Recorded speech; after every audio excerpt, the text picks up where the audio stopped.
Okay, we are recording now. Okay. So it's like, why is it a different thing? I can use CI for deployments. I can use this for deployments as well. It's the same thing. So Viktor is asking for anyone who's watching, why my idea automatable DevOps is not the same as GitLab CI. Well, GitLab CI is a CI. It should be optimized for the domain of CI. And automatable DevOps is a way to express workflows to manipulate domain objects of the whole DevOps cycle or space. So they're not the same things. And from a technical perspective, I actually started prototyping this thing, and the workflow for automatable DevOps is modeled using Petri nets. That's like a long solved problem, turns out. I didn't know that when I was writing the ticket, but yeah, everybody does that this way, Petri nets. And for CI, it's well, you could, I guess, do Petri nets, but that's overkill. It's not necessary. A much simpler model of just a directed acyclic graph is sufficient. Petri nets can have cycles, for example. So yeah, it's not the same thing. It's CI is a much easier thing than this thing. Yeah, but what is this thing? So the thing is, I tried to discuss this with Kenny, and I realized that I cannot give him a good enough motivation. Why we need a proper workflow engine instead of just directed acyclic graphs. We can say, yeah, because we need cycles. Okay, that's but well, that's not something the user needs. They don't care cycles or not. They care about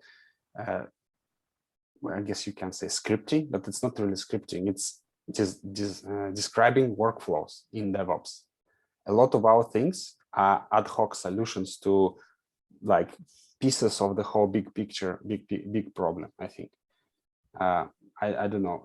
In 13.12, we released variables in CI, for example. That's okay. Maybe that's a bad example. That's probably for the CI part.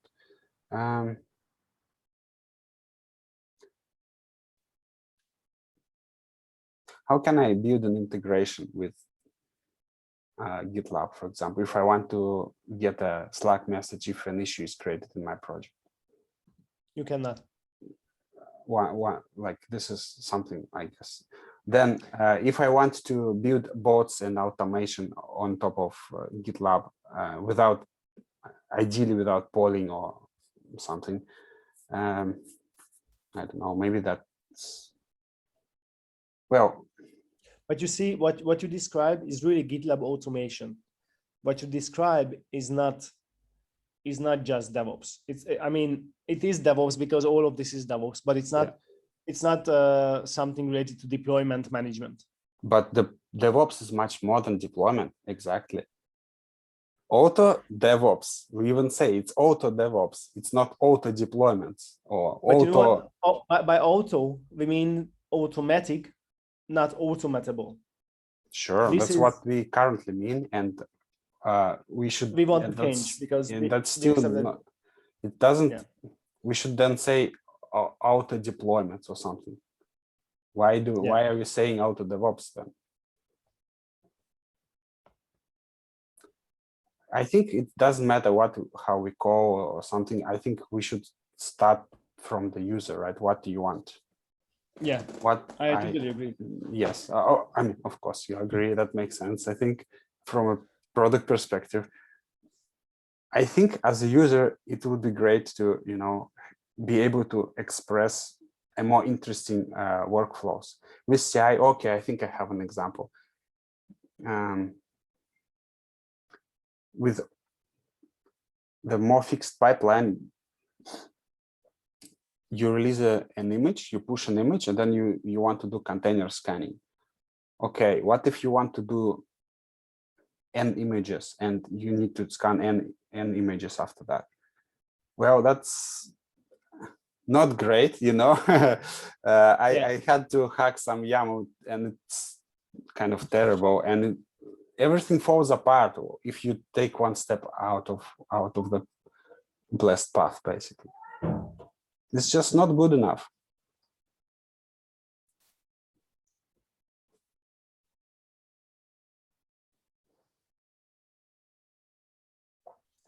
I totally agree with you. So like one thing I had this in my mind, I guess, you know, because you were at Atlassian, there is a Gyro Automation project that is a plugin for Gyro. So it's not Atlassian's itself, I think, but it's really great, and that's what they provide. They just give you a really nice wizard to do any kind of automation around Gyro events, basically, or things happening there. There are many projects like that, I think. I don't know which one. And also, I'm not a Jira or any Atlassian products expert. I have a logo here, but that's it. But yes, in Jira, in Cloud Jira, there is a way to attach Lambda functions to events. Okay, let's approach the question a bit different. So the thing is, I see a lot of value in this GitLab automation, but if it takes us months to show the first results, we will never get there. And we do have a competing solution inside GitLab, and that's GitLab CI. It doesn't matter if you agree or not, but it is, from the user's point of view, it is a competing solution, because, and even from GitLab's point of view, which is even worse, it is a competing solution, because you can have this, because CI is at the center of GitLab today. You can use it for deployments. You can even use it for Slack messaging, which is terrible actually, but you can do that. And for this reason, many users would like to use an automation for CI as well. Like whatever we create here, they want to use it for CI, and they have to make this choice. Shall I use the directed acyclic graph solution, or shall I use the pattern based automation solution for CI? They have to make these choices. And we have to make sure that we can drive them properly. We can drive our company properly, where to invest, and what the future of these different approaches looks like. Because it's relatively easy to say that if we create a pattern based workflow engine, we should use that same workflow engine for the much simpler CI jobs as well, instead of the current DAG approach, because DAGs are just a subset of patternets. Well, maybe that's the right thing, but I don't see it as a competitor. Why? Because the runner and all the infrastructure and that it represents, I guess, is what is going to be used to run any jobs. So it's like 90% code reuse basically, or something like that. It's not like, I don't know. I don't see it as a competition. Even if we decide to just have one workflow engine that is also used or can be used instead of CI, that is still same stuff, just different interface. Actually, you just, in the end, you are running a job in the runner. And job in the runner is just about the user interface, how it's presented, and how to construct the graph of invocations of those actions on the runner, basically. So I'm afraid that there's way more things. Like when I watched the Matt's video, then I had this, he says in the video that in the merge request, when the job fails, I see which job failed, even if it was defined at the group level or not at the project level. I can figure it out what was the failure, and later on I can rerun just that job from the CLI.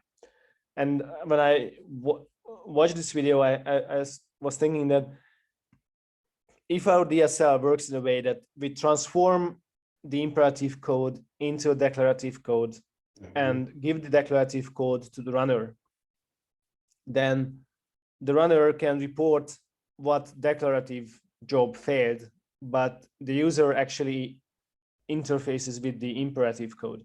So we have to make this connection that which job generated that declarative part that actually failed.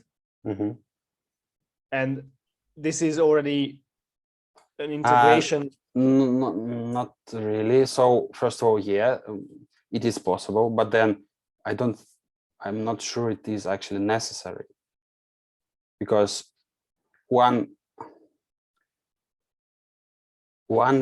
piece of, like, if you call a function and it generates you several vertices in the graph, one of them fails, you can either rerun the whole thing or maybe just run one, whatever makes sense. And you can do both.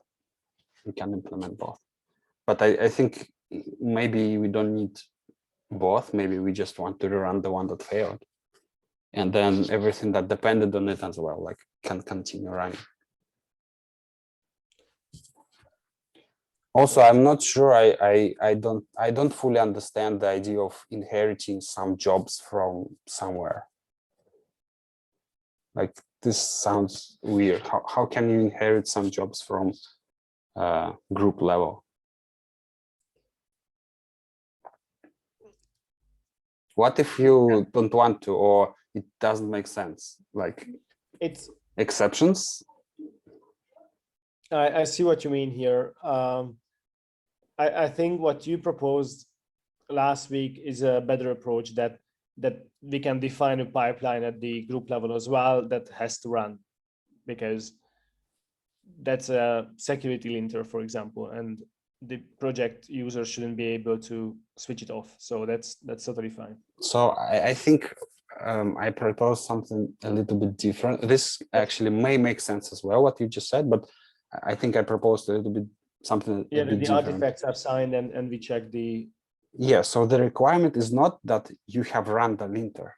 That's not the requirement. The requirement is probably you cannot put into production anything that hasn't been checked by the linter.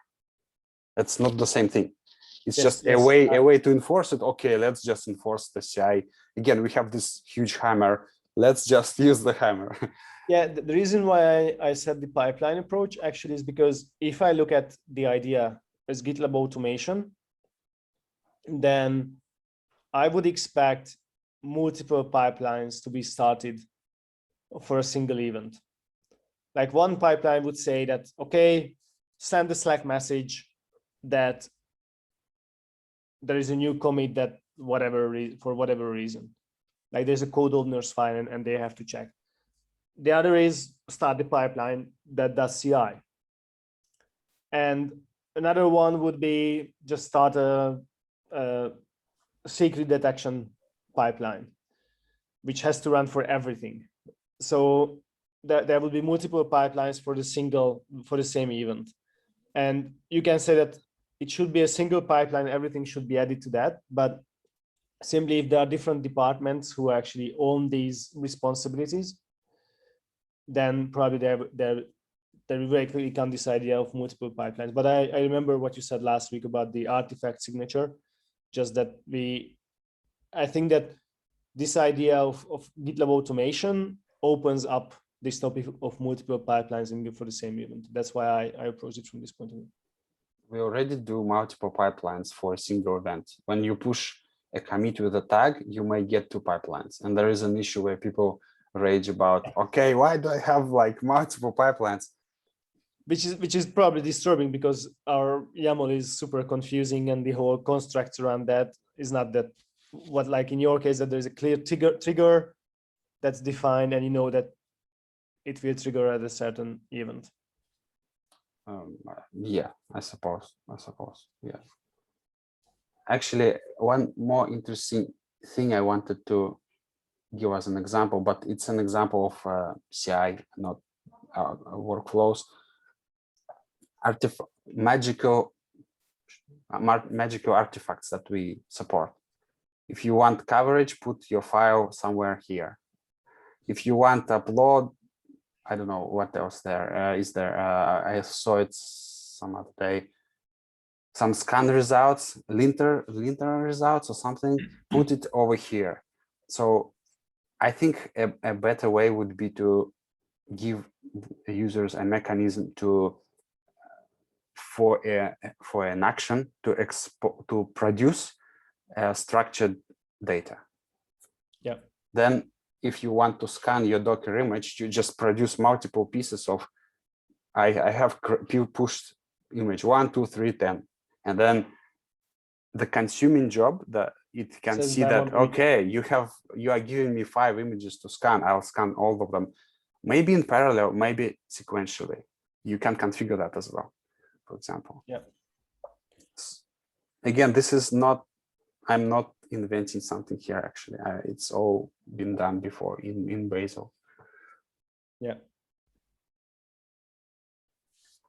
Okay.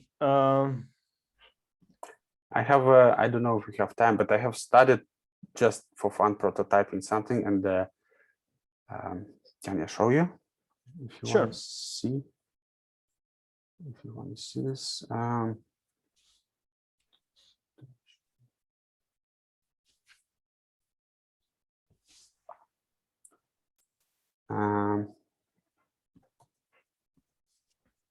So this is the project.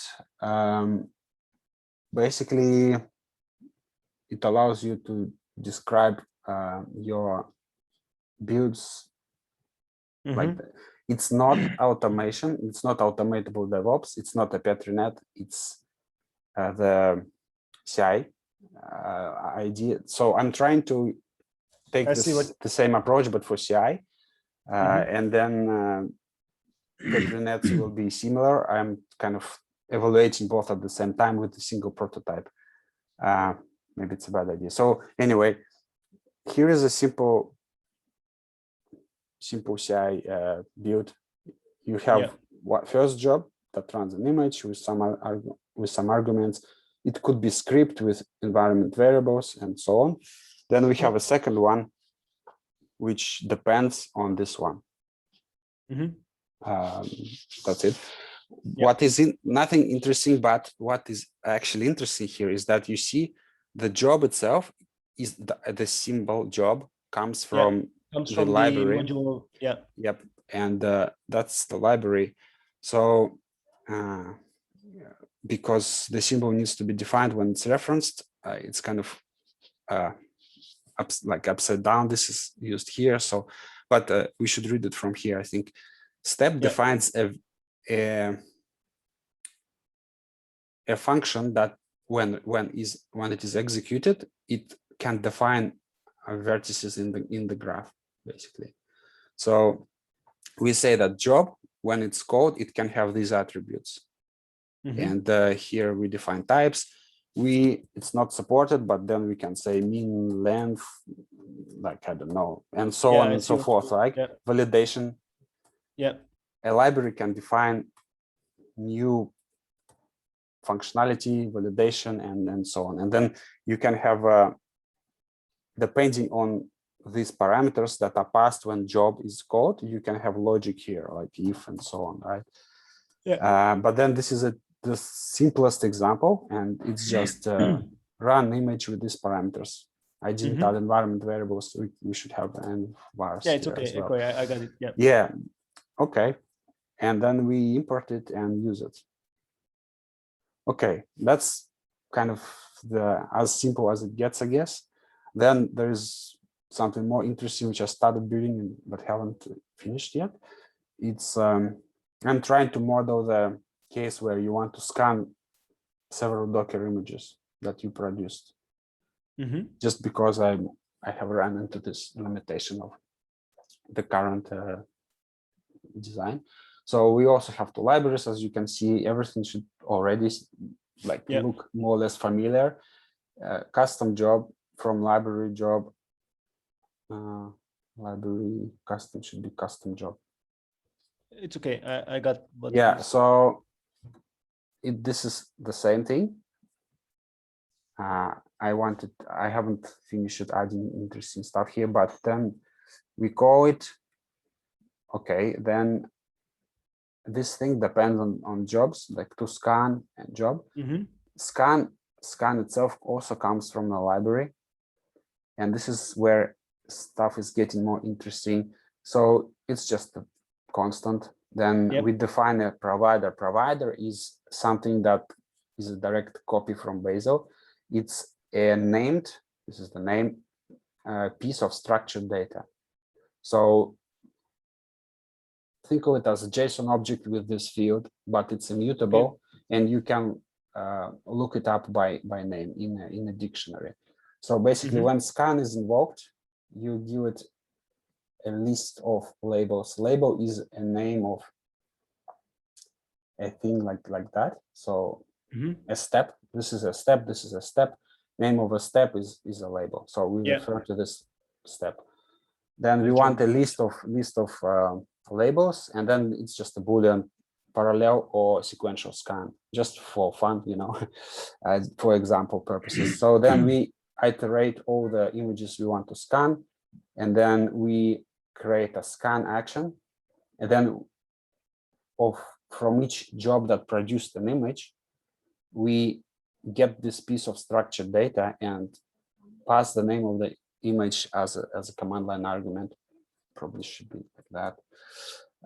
And then we can set the dependencies for ordering purposes.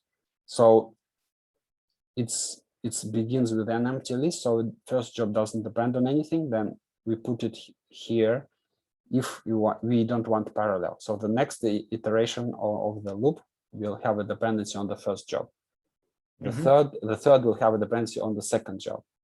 Yeah, so they basically you are creating jobs inside sequential jobs that chain. If we don't want parallel, if you want parallel, there's no dependencies among them. And you see, this is much nicer than, I don't know how to do this, like with YAML. YAML, yeah. One more interesting thing, we can have matrix builds like, let's say, arch at least x86 and like x64, whatever, doesn't matter. And then OS, let's say Linux and Mac. We can, it's just Python basically. In Python, what you do is you do for comprehensions and list comprehensions. You can do something like that, blah blah blah. How's for OS in OS for Arch in Arch. I can type. Then you pass like OS, and if you had these parameters, it's just a silly example. And then ends Arch equals Arch, and that's your matrix builds. You don't need an extra feature for matrix builds. It's just magically there because you have a proper programming language. You don't need to program in or have conventions in YAML. Or you don't. You also don't need a weird inline syntax to turn off and on. But this would be transformed into a declarative description of the whole Petri net. Of the whole graph for CI. Graph, yeah, basically, yeah. And then if the Linux x64 part fails, then it fails in the YAML. And that's what I have to show in the merge request, that the pipeline failed. So because, yes, you will say this action failed. So the question, I guess, what you're asking is, can we actually point to this place where it was defined? Is that what the thing is? I'm not even sure that we would like to, but because it's really not this code that failed, but it's this specific custom job parameterized with Linux and x64. But what I'm saying is just that that's one thing that we would reuse runners. But the CI is deeply integrated into GitLab. Because if a pipeline fails, we show it in the merge request. We create a to-do, and so on and so forth. I don't know how many things we might do there. And this is the business risk here. I really love this idea. And I think if GitLab is brave enough, we should go into this direction. The thing is, I'm not sure that GitLab is brave enough. Okay. That's the issue. Okay. So to make it clear, I'm not suggesting rebuilding the CI again, right? We don't have to throw away the YAML. We don't have to abandon the users. No, of course not. It can be a new prototype, a solution that what I actually thought about is not touching CI and just having a Docker image, which, you just give it the file, it produces that, it evaluates your program, it produces a set of nested pipelines. I'm not sure if it's possible, but it's a job that generates the REST and then feeds that REST into the It's kind system. of possible. It has many shortcomings, but it's kind of possible. So you can generate dynamic pipelines today. So we can start with that just to see what users think. We can not do this as well. Thing is, the problem. So we have to find. This is an interesting idea that you said, but then it would mean that we have to live with all the shortcomings of parent-child pipelines, because that becomes a child pipeline that you generate that way. And for example, in GitLab, you cannot. It might be solved actually. In this special situation, it might be feasible. So there's a problem. I just wrote it in Slack like an hour ago on Tong, when we are discussing a topic with Tong, that with parent-child pipelines, there is an issue that you cannot, from the parent pipeline, you cannot access the artifacts created in the child pipeline. And you cannot surface the artifacts from the child pipeline to the parent pipeline for further jobs. Mm-hmm. Which breaks down many integrations, like the Terraform merge request widget, for example, doesn't work if you run the Terraform pipeline in a child pipeline, because we use an artifact for that. But yeah, this could be an interesting first step. And this is where we have to think a lot, that like where to show the power of this feature, because we have, I don't know, 40 some groups at GitLab. I mean, product groups who develop like configure, and many of them develop features related to the CI. As a result, like think about the pipeline authoring with Nadia. They create a pipeline editor, and they will not create an editor for this DSL. They will create an editor for the YAML. The same for Verify. Whole Verify is about CI. I don't know how many teams they have that are around CI. And then there is a separate team who owns the merge request experience and all the integrations with CI. So that's what we have to figure out, like where can we offer a value proposition that is high enough to start this approach. Mm-hmm. And it might be possible that we say that, okay, we have a prototype that you can run as a Docker image just for testing to see feedback, and then we can decide. But on the long term, this will either include CI or will replace CI, because this is a competing solution for automation.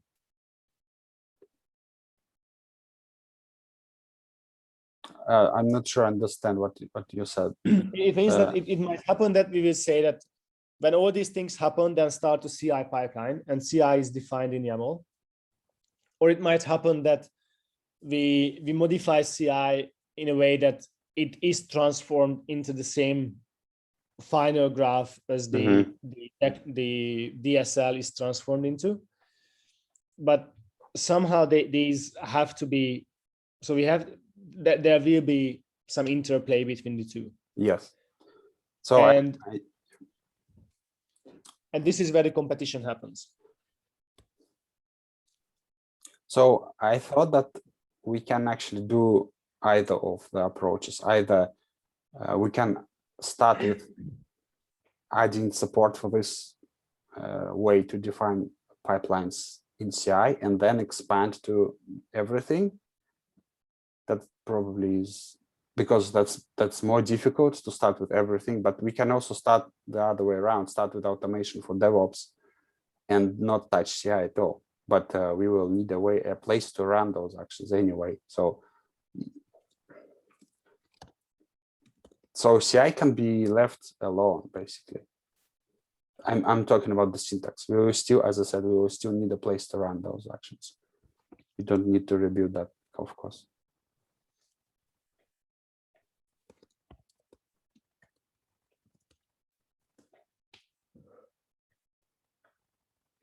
So in my mind, I'm offering a solution to several problems.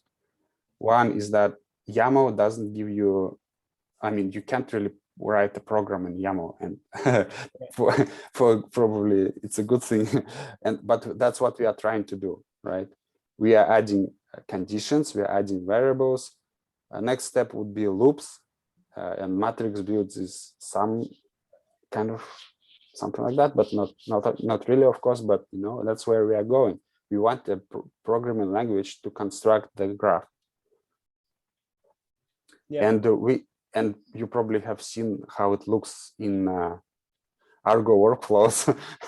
it's just terrible. So then another problem that I'm suggesting we need to solve is again, YAML doesn't compose. It's not a programming language. It's a format for data. So, but well, data and code is the same thing, can be viewed as the same, but it wasn't designed to compose. So I mean, what I just showed looks much better, right? You import a certain list of symbols and you use those symbols. Nothing else appears in your namespace of the current file out of the blue. Well, maybe one more thing, or well, predefined symbols which are less than 5 probably, or something like that. Those step, you know, and a few more magical predefined functions. Most of everything else is there, is only imported. Then the third, so no composition, not a real programming language, and another is no way to share code, right? You can't import someone else's library. If you import someone else's YAML, can you even do that? I don't know, but if you do, that's probably going to break very soon. And yeah. One more thing that I think we also need to solve is we need to have a way for passing data between jobs in a structured way, not just, do we even have a way? Maybe no, or maybe I'm missing. There is a way, but it's terrible. You can say that this job depends on the other, and then any file that was put as an artifact in the first job is put under the same path. Mm-hmm. It was found to the second job. Mm-hmm. But of course, a single job can have multiple dependencies. And if you have the same path stored as artifacts, then yeah, who knows what you will get in the end. So I think I was thinking about that yesterday or 2 days ago, and I think I came up with a really clean solution. It's basically providers, but also it's in programming. If you want a value of or a value that wasn't computed yet, there is a concept of a future, right? So in the program, you use futures basically, and then they are replaced with kind of magical identifiers. So you can either have a file name of that value, where that value is stored, or the value itself injected into your job. A way to pass data to the job is to a program is environment variables, command line arguments, standard input, and that's it, right? Environment variables, command line arguments, standard in, that's it. So either of those three can get either the data directly or the name of the file with that data. And that's it. That solves all the passing data things, problems. And you just need to structure this to pass it in a structured way. So the provider's concept, the named structured objects, you pass as a collection of them, and and you look for a structure that is named in a certain way.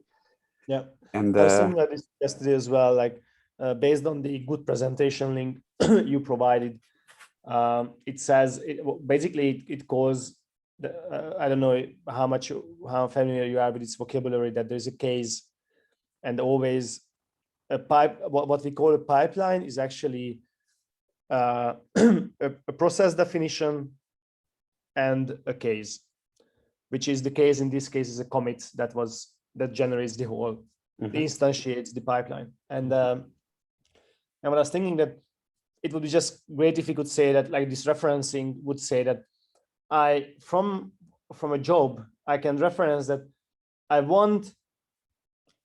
I can go back to the case, and these are actually just the attributes of my case, that these are the artifacts, they are stored here. And I can say that, okay, I want, I don't know, whichever jobs artifact, and it might not exist yet. And then I just get back, it doesn't exist yet. And I can start a failure path or timeout or whatever, or I can wait until it becomes available. But basically that there's this highest level instance specific set of attributes. Set of attributes attached to the case. And the only thing I need is I have to access the case and all its attributes, including the whole workflow basically that's being run. So the whole tree that's already rendered, and I can reference any node of it. So I was thinking about that, and it's like construct graph, whatever name doesn't matter. It's a function that takes case, and then rather than all of that being on the top level, you just put it into the function. And that's it. You have programmatic access to case attributes, and you can construct this stuff based on the case attributes. And then the thing that evaluates this program, it looks for the function. If there is a function like that, it calls the function. That's it. That's your case attributes in the system. Or like as Python, you already have a few kind of conventions, like every class first attribute is the class itself, the class instance itself. We could have that there is always a context or a case in all these functions that our that's another approach. Which I think is a bit nicer actually, because I don't have to write always a wrapper function just to write all the other functions. Anyway, okay, let's finish this call. I think these are the biggest. I kind of see the potential in this Docker image that generates a dynamic child pipeline. We have to check in that case what limitations it means for us because of child pipelines. Like, can we integrate with merge requests, for example, or not? But at least it might be an interesting prototype. Okay. I also thought that if we what is the other way this can be done, right? More, yes, this is a prototype, but a little bit less of a prototype. How can it, what might be the next small step? We put the evaluator of such programs into the runner. It's in Go, but so can easily put it there. Then GitLab calls it, or the runner fetches the job, basically a special type of a job. It evaluates it. It's like 1 second to evaluate such things. It returns the result without, maybe even we don't need to, yeah, we shouldn't even show anything. Maybe we can show a pipeline that quickly executes, prints any errors if there are any errors.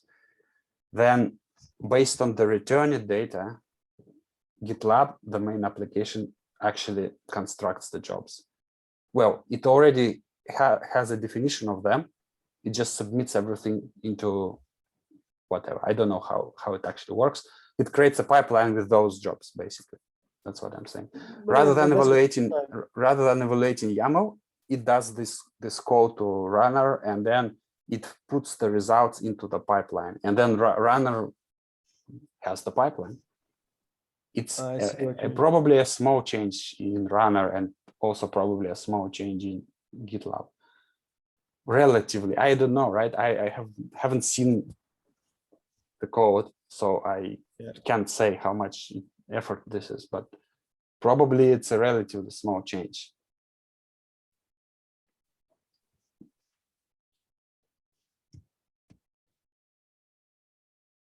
We have so many integrations around CI. It seems that this is where we don't agree. That's my opinion, that GitLab is so much integrated with GitLab CI that it's hard to describe. And it's okay that we get matrix build out of the box, but we have to add their environment support and so on and so forth. And okay, anyway, I really want to do my video because I just wanted to wait for this for our discussion, and I will have a meeting in 15 minutes. So let's finish this now. Cool. Okay, thanks. Thank you, Viktor. Dobro večer. No, how do you say goodbye? It's like пока. Something else. Like bye, What? пока. Пока. Пока. Or goodbye, or bye. Okay. Okay. Cheers. Cheers.